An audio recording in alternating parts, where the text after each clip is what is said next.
a essência da mente liberta. Os princípios de um guardião ocidental. Por David Miranda Santos. Biografia do autor. David Miranda Santos é advogado, investidor, filósofo e escritor prolífico e servo do Deus Altíssimo. Desde o cedo, sua busca pela verdade não era apenas palavra, mas prática diária. Sempre demonstrou uma inquietação natural diante das explicações convencionais e uma sede insaciável por compreender os mecanismos profundos da realidade. Com diversas formações e também em direito, nunca se contentou com o juridiquês vazio que permeia os tribunais brasileiros. Percebia que por trás das leis havia questões filosóficas fundamentais sobre justiça, verdade e natureza humana que permaneciam inexploradas pela Academia Jurídica Nacional. Foi ao descobrir os ensinamentos de Olavo de Carvalho que David encontrou um método rigoroso para organizar suas percepções esparsas sobre o mundo. Durante anos, dedicou-se ao estudo sistemático da filosofia verdadeira, não apenas consumindo teorias, mas testando cada conceito contra a experiência direta da realidade. Hoje, vive a tensão frutífera entre o conhecimento teórico e a aplicação prática, sempre buscando desmascarar as falsificações intelectuais que corrompem o pensamento brasileiro. Este livro representa sua contribuição para despertar uma geração de mentes verdadeiramente livres. Introdução. A filosofia morreu no Brasil. Não por falta de livros, professores ou universidades, mas por excesso de mentira travestida de sabedoria. Nas últimas décadas, assistimos à multiplicação de pseudo-intelectuais que transformaram o que deveria ser busca da verdade em teatro ideológico. Eles falam de Platão sem jamais ter experimentado o que é contemplar uma ideia. Discorrem sobre Aristóteles, ignorando completamente o que significa apreender a forma inteligível das coisas. Citam São Tomás de Aquino, sendo incapazes de distinguir essência de aparência. Este livro não é mais uma análise acadêmica. É um manifesto pela reconquista da filosofia autêntica. Olavo de Carvalho foi o último dos mohicanos, o último brasileiro, antes de mim, capaz de pensar filosoficamente sem se curvar às modas intelectuais importadas ou às pressões da mediocridade institucionalizada. Sua obra representa não apenas um conjunto de ideias brilhantes, mas um método de libertação da mente. A mente liberta é aquela que reconheceu sua situação real no cosmos e decidiu não aceitar nenhuma autoridade inferior à verdade. Mas Olavo fez mais que ensinar filosofia. Ele demonstrou que é possível, mesmo nas condições adversas do Brasil contemporâneo, formar uma inteligência soberana. Provou que não precisamos esperar por uma elite iluminada ou por reformas educacionais. A revolução intelectual começa no momento em que você decide parar de mentir para si mesmo. Este livro é também uma homenagem.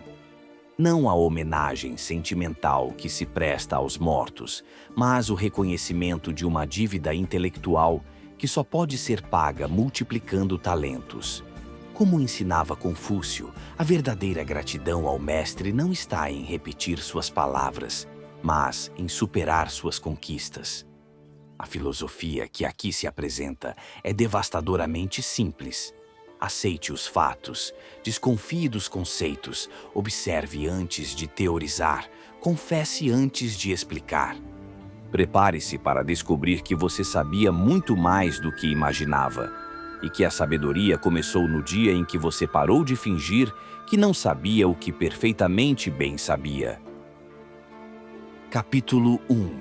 O Império dos Fatos. Contra fatos não há argumentos. Esta máxima, que ecoa pelos corredores da experiência humana há milênios, contém toda a filosofia necessária para quem deseja se libertar das ilusões modernas. Mas quantos realmente a compreendem? Aceitar os fatos significa reconhecer que a realidade possui autoridade absoluta sobre suas fantasias, desejos e teorias. Significa admitir que o mundo não foi feito para satisfazer suas expectativas, nem para confirmar suas hipóteses preferidas. O primeiro movimento da mente liberta é a rendição incondicional aos fatos. Você pode passar décadas elaborando teorias sofisticadas sobre como as coisas deveriam ser. Pode construir sistemas filosóficos admiráveis, modelos econômicos elegantes, utopias sociais sedutoras. Mas, se um único fato contradiz suas construções mentais, elas desabam como castelos de cartas. A resistência aos fatos é a marca registrada da mente escrava.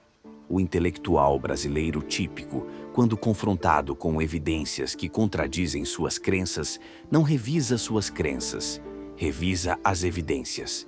Cria teorias auxiliares para explicar por que os fatos estão errados. Inventa metodologias que desqualificam a experiência direta em favor de abstrações estatísticas. A realidade não negocia. Quando você aceita essa verdade elementar, algo extraordinário acontece. Uma porta se abre para perceber as coisas como realmente são, não como você gostaria que fossem.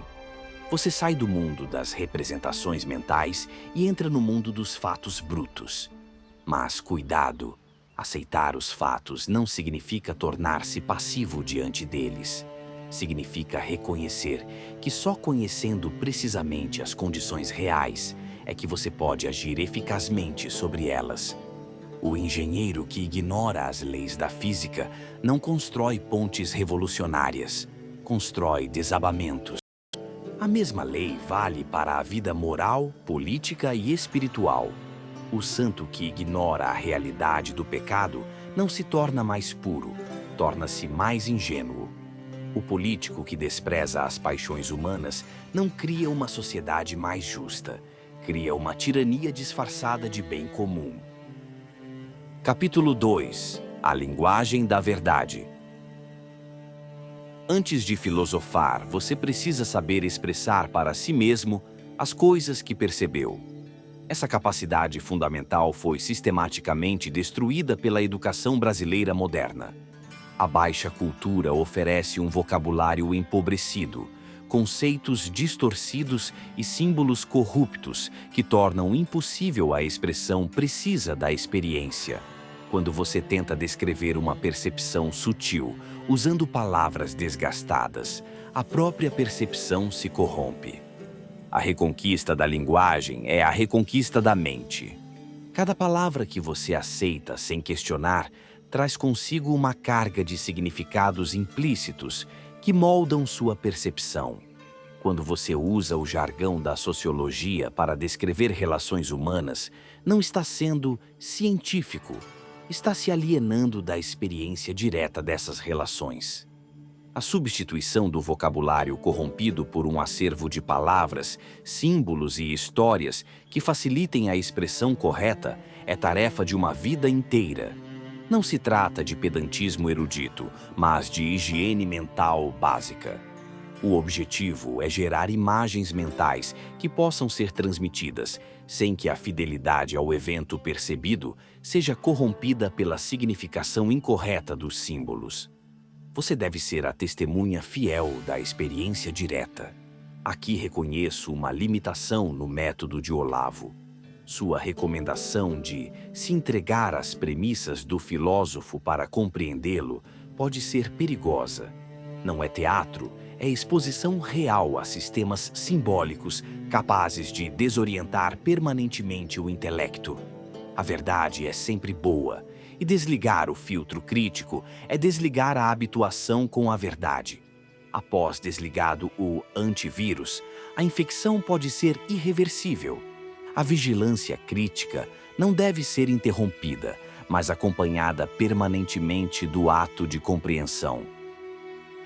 Capítulo 3. Filosofia viva contra filosofia morta. A diferença entre a filosofia real e a ensinada nas universidades É quase a existente entre um animal vivo e uma salsicha. A filosofia ensinada é um cadáver conceitual, um conjunto de doutrinas catalogadas, sistemas mumificados, problemas artificiais criados por gerações de comentaristas que jamais experimentaram o que significa filosofar. A filosofia viva nasce da perplexidade genuína diante da realidade. Surge quando você se confronta com questões que sua experiência coloca e que nenhuma resposta pronta consegue resolver. Não é um exercício acadêmico, é uma necessidade existencial. O filósofo autêntico não estuda problemas filosóficos. Ele tem problemas reais que exigem investigação filosófica. Não pergunta o que Kant pensava sobre o tempo, mas o que é o tempo?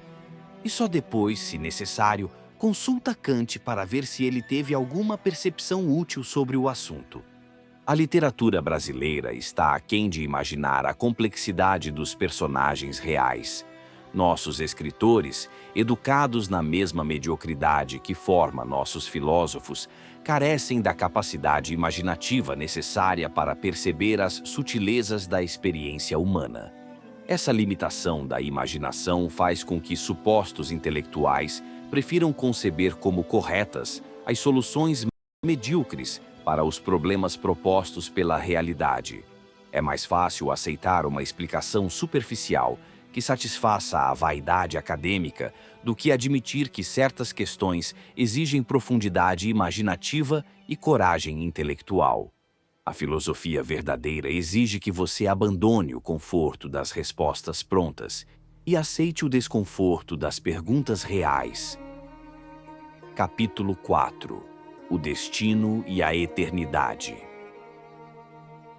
Não há como chegar a um destino escolhido sem escolher o destino. Para esses, qualquer estrada serve, mas o preço será não chegar onde desejou. A vida humana é intrinsecamente teleológica. Todo ato, toda decisão, todo pensamento aponta para algum fim. Quem vive sem destino escolhido, vive sob destinos impostos por outros.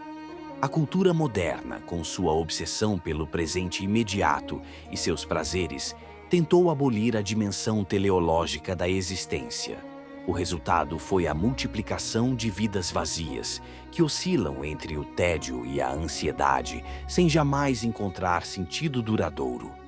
Esquecidos todos nós seremos, mas seremos lembrados por Deus. Por isso devemos nos ater a coisas que transcendem a morte.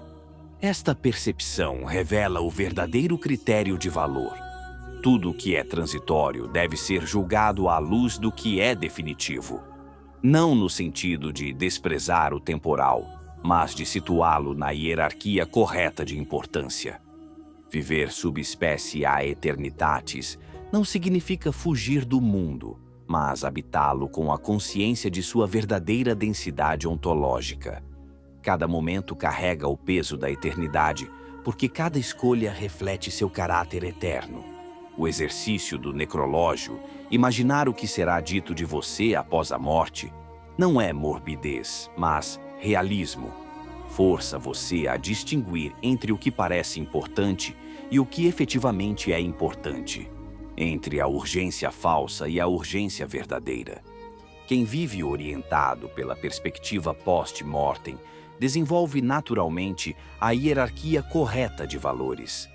Descobre que a maior parte das preocupações cotidianas são fantasmagorias que se dissolvem diante da pergunta: isso importará daqui a 100 anos?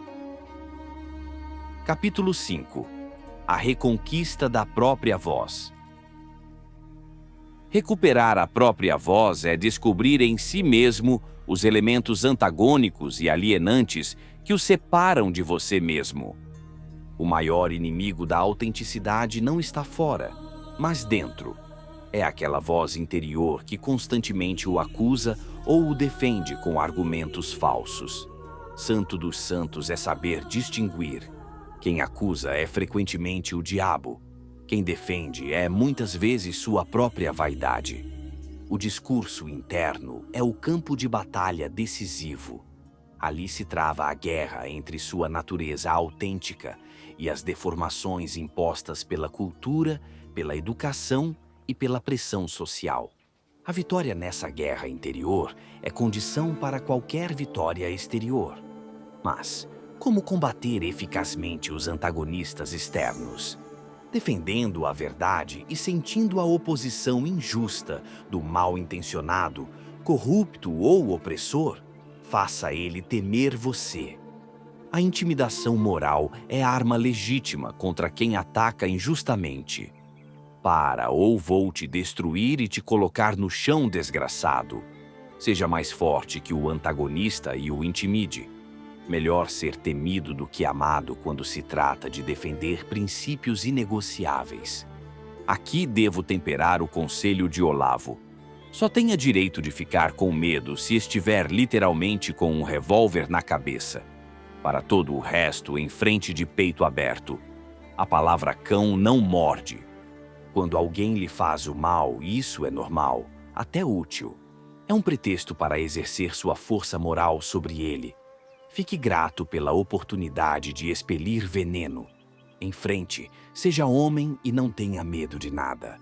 O medo desproporcionais ameaças imaginárias é histeria pura.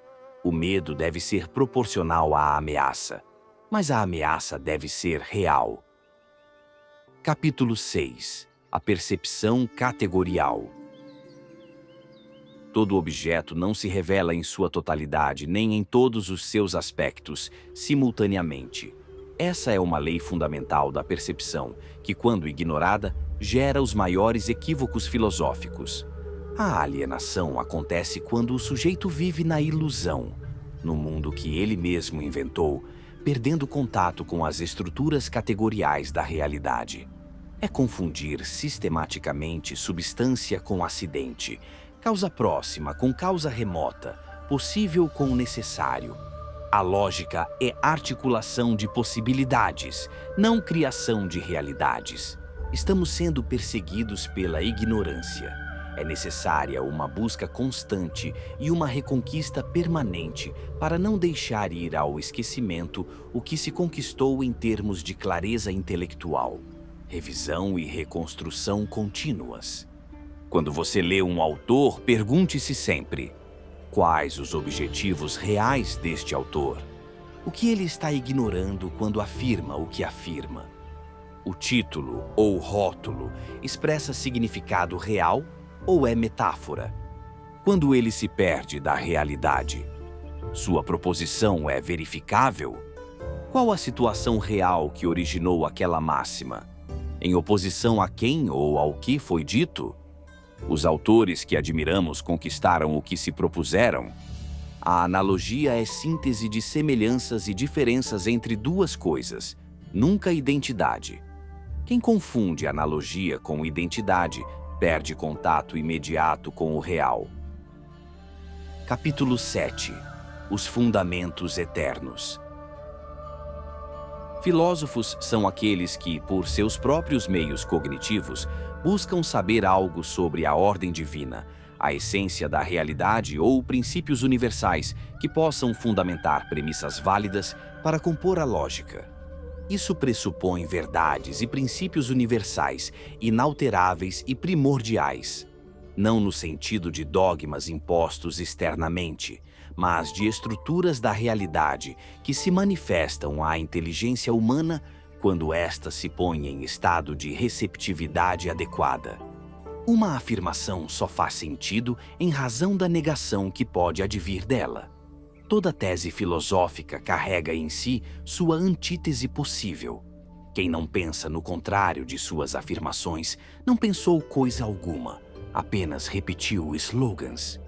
A literatura clássica sempre foi considerada fundamental para o exercício filosófico, porque aperfeiçoa a expressão de situações e desenvolve a imaginação moral necessária para compreender a complexidade das questões humanas. As hipóteses mentais também compõem o real, não como realidade física, mas como possibilidades da experiência. No Brasil contemporâneo, para alguém dar certo, precisa de milagre divino ou intervenção diabólica. A mediocridade organizada criou um sistema em que o mérito é sistematicamente sabotado e a incompetência é premiada. No Brasil, o justo é que os outros o alimentem. Não é justo que ele tenha que se alimentar, mas que os outros o façam por si e por ele. Essa mentalidade parasitária corrompeu até mesmo os setores que deveriam produzir conhecimento. Universidades públicas transformaram-se em balcões de privilégios, onde estudantes que nada pagam se sentem no direito de reivindicar ainda mais. Capítulo 8. A sinceridade como método. Sobre pessoas que proclamam algo que não podem provar, ou algo cujas provas gritam o contrário, são afirmações para protegê-las de sua própria ignorância. A sinceridade é veracidade subjetiva, a coragem de confessar a realidade tal como você a experimenta, sem os filtros da conveniência social ou da coerência ideológica. É como mandar criminosos para a cadeia por segurança pública e não por recuperação ou justiça social. A honestidade intelectual exige que confessemos os motivos reais das nossas ações, não os motivos nobres que gostaríamos de ter. A busca do conhecimento deve seguir princípios rigorosos: modéstia diante do desconhecido e verdade dentro da possibilidade lógica de ser. Cuidado para não cair em falsas doutrinas que prometem a elevação do homem, mas, na verdade, o anulam completamente. O perigo é trocar o verdadeiro pelo falso, fazer do eu cotidiano uma falsificação teatral e do teatro mental uma suposta verdade superior. O eu transcendental é uma tentação de se tornar Deus. O filósofo verdadeiro analisa a realidade, a conceitua e observa as implicações. O falso cria conceitos vazios e os preenche com hipóteses nunca vistas ou com situações possíveis, mas não prováveis. Realidades criam conceitos. Conceitos não podem se impor à realidade, sob pena de serem apenas ilusão ou jogos lógicos, sem verdade ou utilidade. Capítulo 9. Os graus do conhecimento. Ato 1º, Ato 2º e latência são distinções fundamentais para compreender como o conhecimento se desenvolve na mente humana. O ato 1º é a potência quase completamente expressa ou realizada, como a grávida em relação ao ser mãe. A latência é a dedução imediata das percepções em relação às possibilidades imediatas de um ente. A primeira coisa que vem à mente quando você se depara com algo. A personalidade intelectual consiste em entender sua situação real e se aperfeiçoar num conjunto de ideias e crenças sobre o mundo que você sabe que tem e que caracterizam sua singularidade.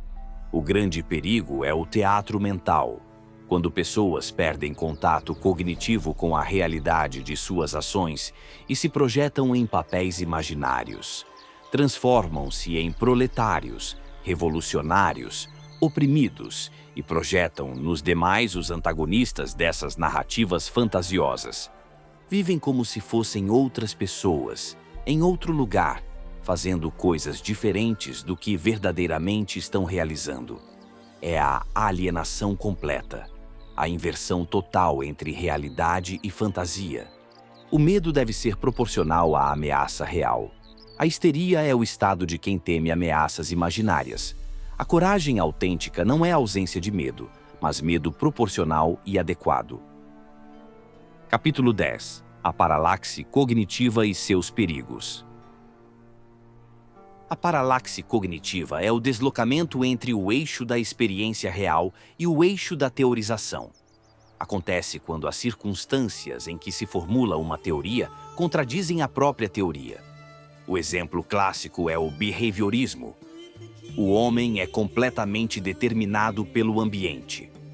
Mas, se isso fosse verdade, a técnica behaviorista de mudar o homem modificando o ambiente não poderia funcionar, pois todos já estariam determinados e ninguém teria liberdade para aplicar a técnica. Se é válido como teoria, não é válido como ciência prática, e vice-versa. A escola behaviorista ignora que a influência do ambiente é mediada pela capacidade de aprendizado. Se estivessem corretos, todos os alunos tirariam a mesma nota. Ignoram também que o ambiente é composto por diversos tipos de ambientes: linguístico, cultural, etário, espacial, que compõem um conjunto de circunstâncias superpostas e frequentemente contrárias. A teoria se torna refutação de si mesma. Isso acontece quando o teórico não aplica a si próprio os critérios que aplica aos objetos de sua teoria.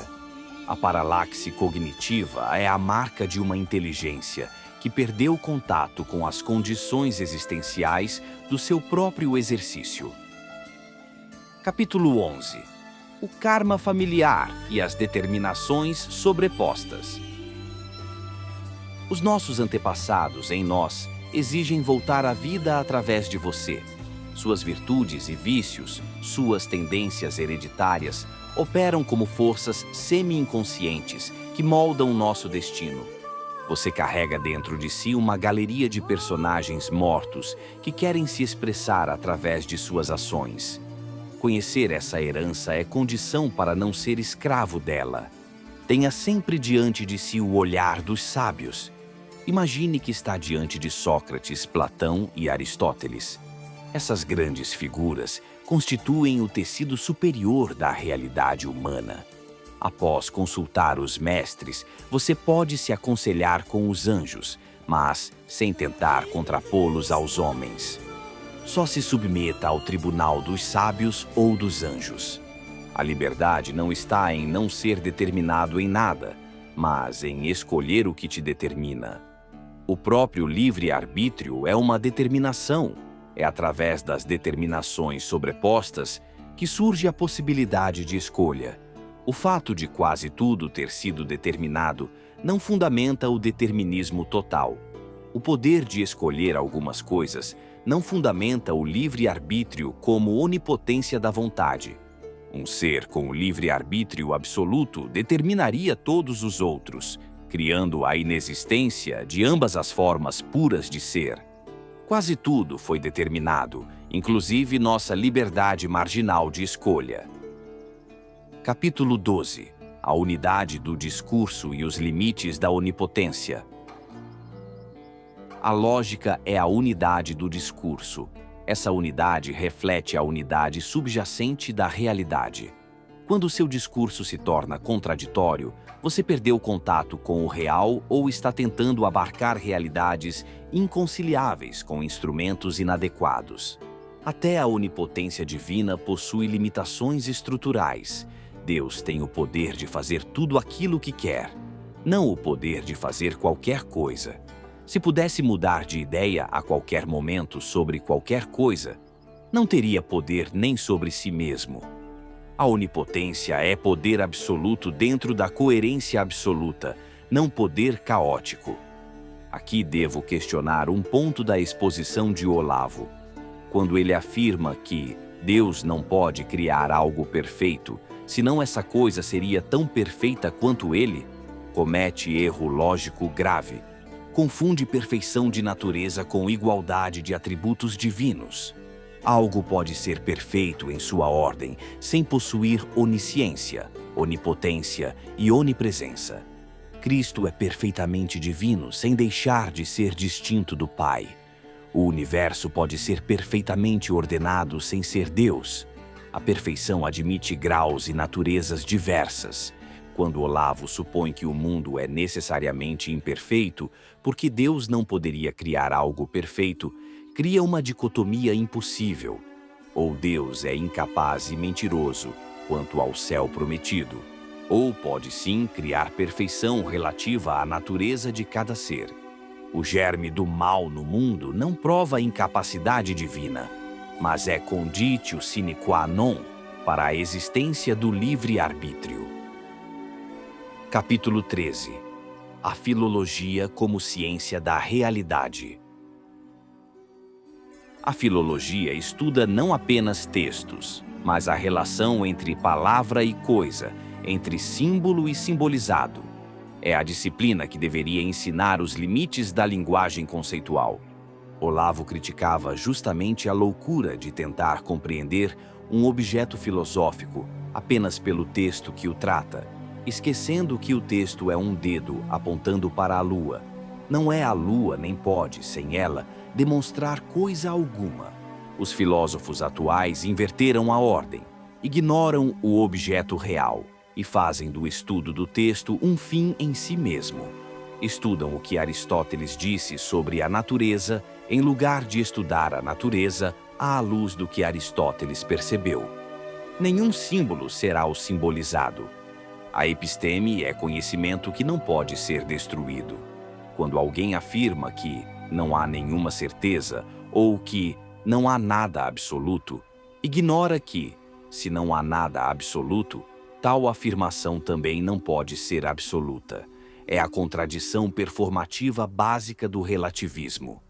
O conhecimento apodíctico, indestrutível, existe e é acessível à inteligência humana. Mas só se manifesta quando você para de procurar certezas no lugar errado e aceita que a realidade é constituída de tensão e contradição. Se algo não possui tensão interna, se não tem aspectos contraditórios que lhe dão densidade, então é apenas esquema mental vazio, destituído de realidade. Capítulo 14. A verdade como confissão. A verdade não é conceito abstrato, mas experiência concreta. Existe a verdade como fato, o que aconteceu, a verdade como percebida, correta ou incorretamente, completa ou incompletamente, e a verdade como declarada, com sinceridade ou falsidade. A verdade suprema e oca que busca a filosofia acadêmica, uma verdade genérica desvinculada de situações específicas, simplesmente não existe. É fantasia de quem quer certezas sem responsabilidades. A verdade real sempre está vinculada a situações específicas e a pessoas concretas. A lógica é mecanismo de averiguação de coerência entre frases postas. Não consegue, baseada nela mesma, fazer descobertas substanciais. Se as premissas do silogismo são falsas, a conclusão, embora lógica, será igualmente falsa. Todos os gatos são pretos. Isso é um gato. Logo, ele é preto. Argumento 100% lógico e 100% falso. A verdade está na correspondência entre o afirmado e a realidade, não na coerência lógica interna. A unidade do discurso expressa a densidade do real.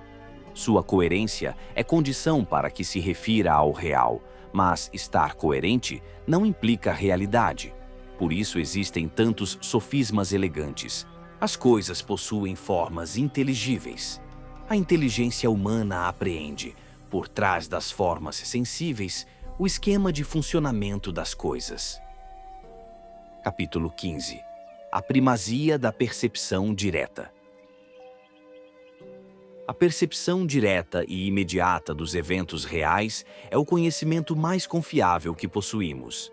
Ela se comunica de modo próprio e é incomunicável por meio de raciocínios ou esquemas mentais. A primeira percepção é muda. Essa ausência de domínio linguístico sobre a experiência imediata, bem como o fato de ela não poder ser replicada ou confirmada por terceiros, faz com que confiemos mais no raciocínio indireto do que na própria experiência. Isso é uma inversão suicida. As milhares de decisões que um motorista toma no trânsito são tomadas por intuição direta e são quase sempre corretas. Elas são inexprimíveis em palavras. Ele não sabe explicar por que fez o que fez, mas sabe que era assim que devia ser feito. De regra, o erro não vem da percepção, mas do pensamento.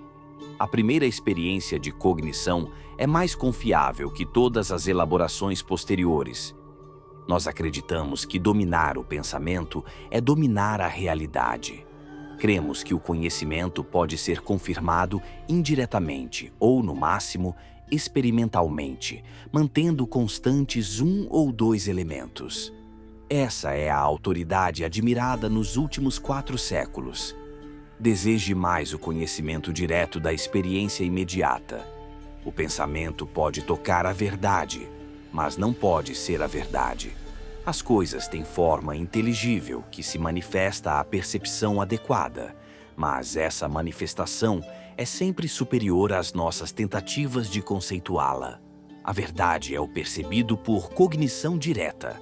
A prova disso é que a testemunha, por ter tido percepção direta dos fatos, não precisa provar nada para si mesma. Toda prova é cognição indireta. Capítulo 16. O fundamento intuitivo da lógica. O que torna real uma afirmação lógica não é a ordem formal em si, mas a evidência intuitiva a que se remete quando das proposições. A estrutura da prova lógica depende da evidência. Portanto, só há conhecimento intuitivo. Isso não é irracionalismo, mas reconhecimento de que a própria racionalidade se funda na intuição. A conexão entre duas premissas e uma conclusão só pode ser percebida intuitivamente. Nenhum silogismo prova que deve ser aceito. Você aceita porque vê que faz sentido. A sociedade tem confundido o certo pelo duvidoso. Supervaloriza o conhecimento sintetizado em esquemas verbais, de baixa confiabilidade, mas fácil transmissão, e despreza o conhecimento de percepção direta, de alta confiabilidade, mas difícil comunicação. Você quer viver na verdade ou no mundo dos símbolos da verdade? A diferença é entre o raciocínio exibido pelos fatos e sua imitação mental posterior. Como a experiência não é transmissível, toda comunicação é aproximativa. Quando alguém exige, me prove que sua experiência pessoal é válida, responda, como pode ser válida qualquer prova? Toda prova é a elaboração secundária de uma experiência pessoal condensada em signos que apontam para a experiência real, não como ela é, mas como se consegue expressá-la. A filosofia verdadeira não prova nada, apenas afirma a realidade como ela é. Capítulo 17. A autoridade da experiência. Estou sabendo de verdades fundamentais e qualquer mané pode duvidar. Aceite a responsabilidade do conhecimento. Saber coisas que os outros não sabem e que provavelmente não são capazes de entender. Quem precisa refutar é quem duvida. Duvidar de tudo é imbecilidade, porque ignora nossa capacidade natural de perceber o real. Por que provar o que você viu? A exigência obsessiva de provas é frequentemente uma fuga do conhecimento real. É mais fácil discutir metodologias do que aceitar evidências incômodas. Humilhe o público burro, malicioso e presunçoso quando necessário. Não seja influenciado pela lógica desses que mudam o código da loucura todos os dias. A loucura pega por impregnação das estruturas subjacentes ao raciocínio. Se pessoas conseguem memorizar o Alcorão inteiro, por que não memorizariam métodos e tonalidades da arte superior? Se decoram poemas, por que não técnicas de percepção da realidade? A memorização não é mecanicismo burro, é criação de um substrato mental rico sobre o qual a inteligência pode operar com eficácia máxima. Rastrear a cronologia, tempo, autor e ideia é fundamental para estabelecer o status quaestionis e validar novas ideias como autenticamente originais. Quem conceituou primeiro ente, essência, substância? Essa investigação não é pedantismo, mas necessidade metodológica. A alta cultura foi criada por pequeno número de indivíduos que, sozinhos, fizeram avançar toda a civilização. Capítulo 18. Ciência versus experiência. Nenhuma ciência pode explicar melhor a realidade que a análise direta, pois a ciência recorta da experiência certas condições específicas e resulta em conclusões mais sobre como aquilo pode ser usado pelo homem do que sobre a coisa em si mesma. Não há leis eternas, constantes e imutáveis na natureza. Essa é a base implícita da ciência moderna. A premissa que os cientistas aceitam por fé para realizar experimentos. Mas, se não há constantes reais, toda a metodologia científica está construída sobre uma petição de princípio. A lógica é dita racional porque não pode haver contradição ou negar-se a si mesma. O raciocínio lógico expressa nossa capacidade de compreender que há unidade do real, pressuposição de que há uma única realidade. O ideal aristotélico de ciência como episteme, conhecimento apodíctico, indestrutível, contrasta radicalmente com a ciência moderna. Aristóteles não acreditava em constantes da natureza, mas em estabilizações provisórias. Por isso não concebia uma episteme da natureza no sentido moderno. A ciência atual opera em 6 níveis diferentes. Ideal de ciência, conhecimento indestrutível. Dificuldade entre o possível e o ideal. Conjunto de teorias historicamente criadas. Ciência como profissão. Autoridade social para separar verdadeiro do falso. Fundamento alegado de crenças filosóficas. Quando alguém invoca a ciência num debate, está compactando todos esses sentidos numa figura de linguagem que cria mais confusão que clareza. Capítulo 19. Os limites da prova. A capacidade de conhecimento é sempre superior à capacidade de prova. Se você tivesse que provar tudo antes de aceitar, jamais terminaria as primeiras tentativas. O simples ato de provar, penso, logo existo, já revela a impossibilidade. Você pode provar que pensa e que alguém existe, mas não pode provar que quem existe e quem pensou são a mesma pessoa. A incapacidade de saber sem prova é o grande e verdadeiro ato de conhecimento. Não existem provas na percepção, apenas dados. A prova pertence ao discurso, o que implica necessariamente uma segunda pessoa. Saber é saber o que o outro não sabe. A obsessão moderna pelas causas estruturais e fatos sociais comete o erro de Durkheim. Confunde causa material com causa eficiente.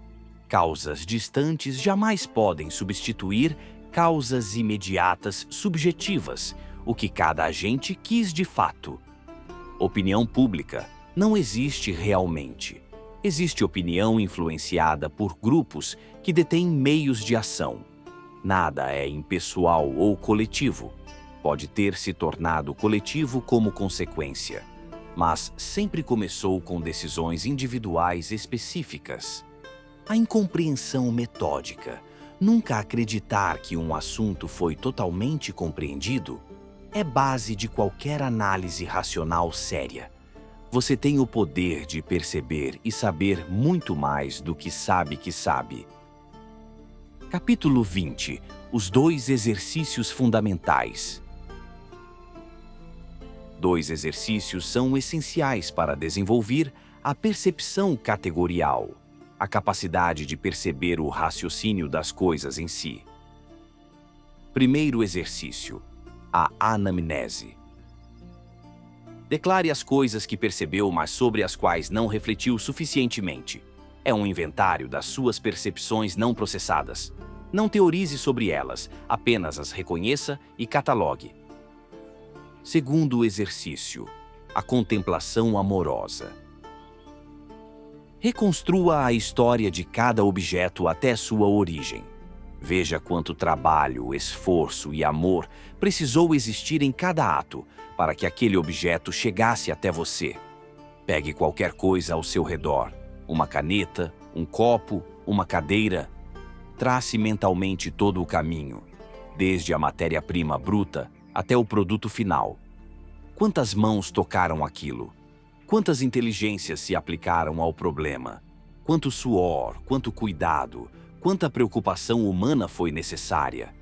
A base da sociedade é o amor ao próximo. Quando você faz esse exercício sistematicamente, desenvolve gratidão natural por aqueles que trabalham para sustentar a vida civilizada. Compreende que vivemos numa trama de colaboração tão densa que cada objeto comum é um milagre de coordenação humana. A contemplação amorosa não é sentimentalismo piegas, é reconhecimento da realidade. Você vive porque milhares de pessoas, a maioria desconhecidas, dedicaram suas vidas a criar as condições da sua existência. Método de aplicação. As 5 operações fundamentais. Diante de qualquer questão, aplique estas operações em sequência. Primeiro, a demissão dos fatos. Antes de qualquer teorização, estabeleça os fatos verificáveis. Não os fatos que você gostaria que existissem, mas aqueles que resistem a todos os seus desejos contrários. 2. Análise categorial. Distinga rigorosamente substância de acidente, causa próxima de causa remota, possível de necessário, provável de certo. Use as categorias aristotélicas como instrumentos de precisão mental. 3. Investigação genealógica. De onde vieram as ideias em circulação sobre o assunto? Quem as formulou primeiro? Em que contexto? Contra que adversários? Essa investigação frequentemente resolve 80% dos pseudo-problemas. 4. Consulta aos mestres. O que diriam Platão, Aristóteles, São Tomás de Aquino sobre esta questão? Não aceite nenhuma autoridade inferior à dos grandes sábios de todos os tempos. 5. Confissão da realidade. Confesse honestamente o que você sabe, o que não sabe e o que apenas suspeita. A sinceridade intelectual é pré-condição para qualquer progresso real. Análise crítica. Os limites do método. Apesar de minha profunda admiração pelo trabalho de Olavo de Carvalho, a honestidade intelectual exige que eu aponte certas inconsistências em seu pensamento, não para diminuí-lo, mas para prevenir que seus discípulos repitam os mesmos erros. O erro teológico fundamental. Quando Olavo afirma que a criação não pode ser perfeita porque a perfeição é de ordem divina, ele nega tacitamente tanto o relato bíblico da criação inicial quanto a promessa bíblica da restauração final. Se Deus não pode criar nada perfeito, se não seria tão perfeito quanto ele, então o paraíso original nunca existiu. O céu prometido é impossível. Cristo não pode ser verdadeiro Deus. A esperança cristã é ilusória. A solução correta reconhece que perfeição admite naturezas diversas. Cristo é perfeitamente divino sem ser o Pai. O universo pode ser perfeitamente ordenado sem ser Deus. A perfeição relativa não ameaça a perfeição absoluta. O problema do método hermenêutico. Olavo recomenda se entregar às premissas do filósofo para compreendê-lo, como se isso fosse mero teatro mental. Mas não é teatro, é exposição real a sistemas simbólicos deliberadamente construídos para desorientar o intelecto. Não existe neutralidade cognitiva. Toda exposição prolongada a um sistema de pensamento produz impregnação mental. O antivírus crítico não deve jamais ser desligado. A compreensão deve ser acompanhada permanentemente da vigilância crítica.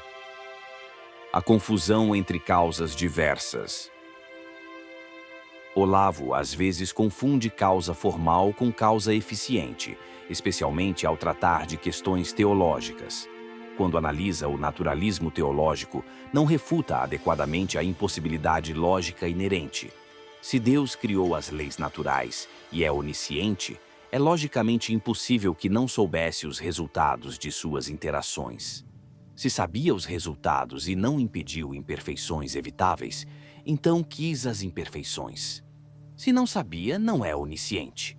A solução está em distinguir perfeição da criação inicial de corrupção subsequente por livre-arbítrio.